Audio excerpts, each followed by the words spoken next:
Ecclesiastes chapter 6, verse 7. Everyone's toil is for their mouth, yet their appetite is never satisfied.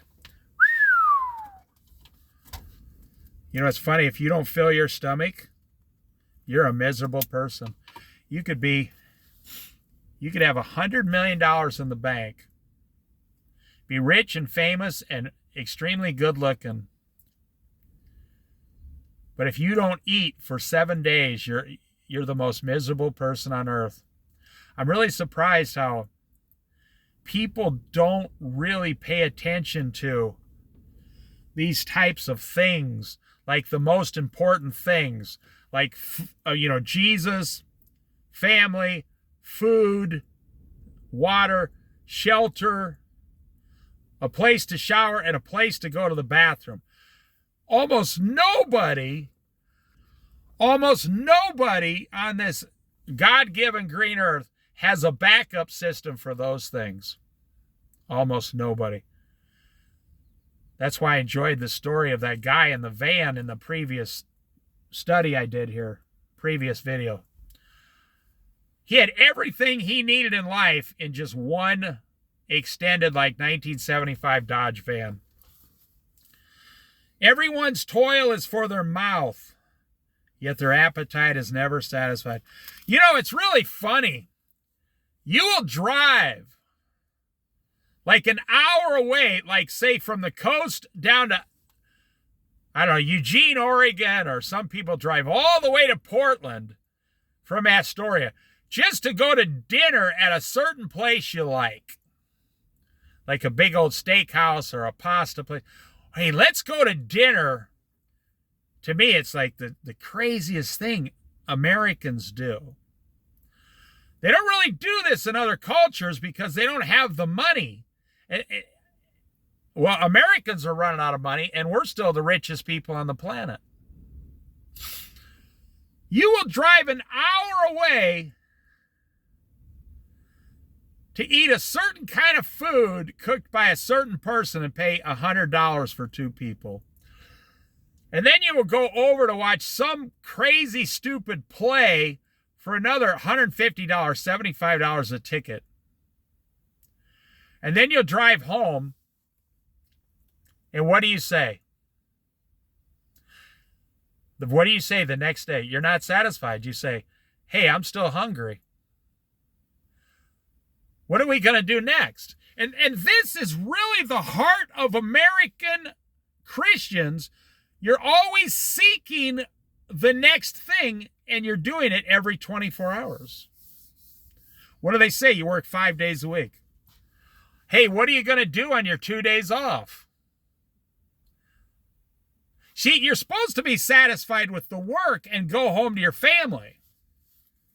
I love watching families who they get in their used car and they drive to the local park here.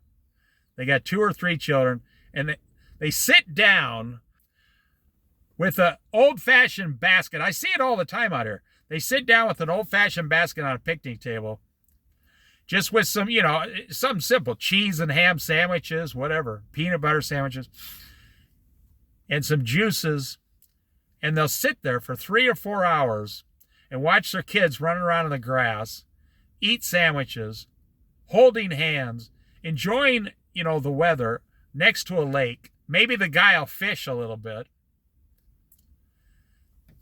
That's how you're supposed to be living. That's how you're supposed to be teaching your children. Everyone's toil is for their mouth, yet their appetite is never satisfied. What advantage have the wise over fools? What do the poor gain by knowing how to conduct themselves before others?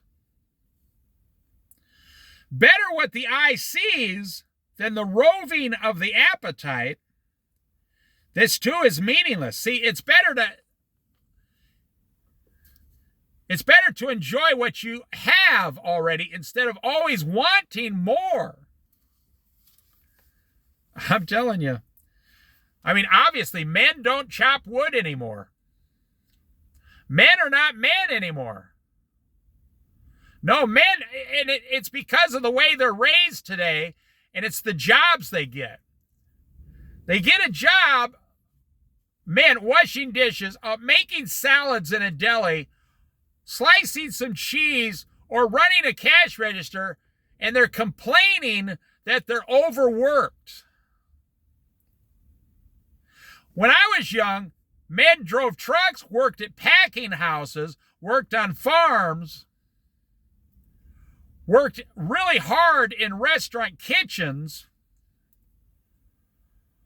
or ran an entire, department store, had to unload the semis, put all the stuff. I mean, all the work back then was hard. Men used to be bricklayers, plumbers, carpenters, cement layers. I mean, road workers. How do you think all this stuff got built in America? It got built by my dad's generation and then some of my generation, and then that now today, the guy says in the interview, well, if I take the job, what kind of things are you going to make me do? What do I have to do? Back when I was applying for jobs, they said, what do you think the job is? I said, to do whatever you tell me. And they say, okay, you got the job. In my dad's generation, 9 guys showed up for one job, and you better impress them that you're the best guy. It's not like that today. Better what the eye sees than the roving of the appetite. This too is meaningless, the chasing after the wind. Whatever exists has already been named. And what humanity is has been known already. No one can contend with someone who is stronger. I'll put it this way. Jesus is stronger than you. So why do you keep trying to wrestle with him and contend with him instead of yielding with him and becoming his servant?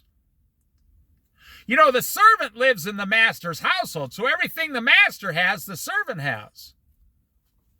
Why would you not want such a great offer? Why would you want to continually go on your own all the time? It doesn't make sense that you would try to live on your own constantly.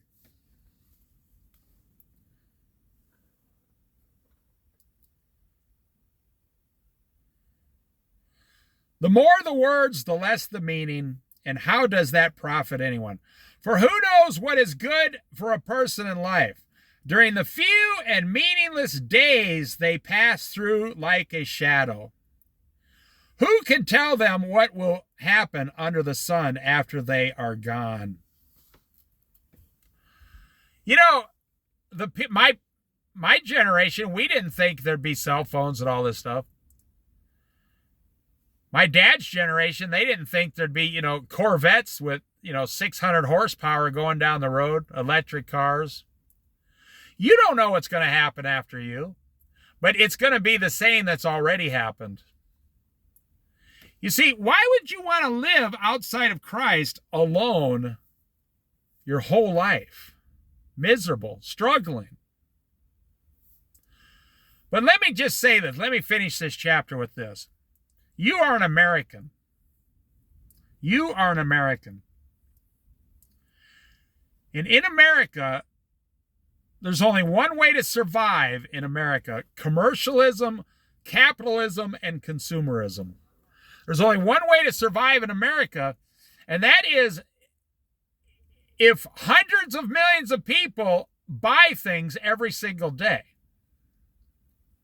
There's only a few people like me that go through each day and just, live on like $1,500 a month on almost nothing. Most people spend $4,000 a month. And if you don't keep buying stuff in America, America will collapse, and everybody knows it. So you're not really living for God. You're not living for yourself. You're living for an accumulation system where you have to nonstop accumulate items. And I'm trying to tell you, you need to break free away from that and free yourself.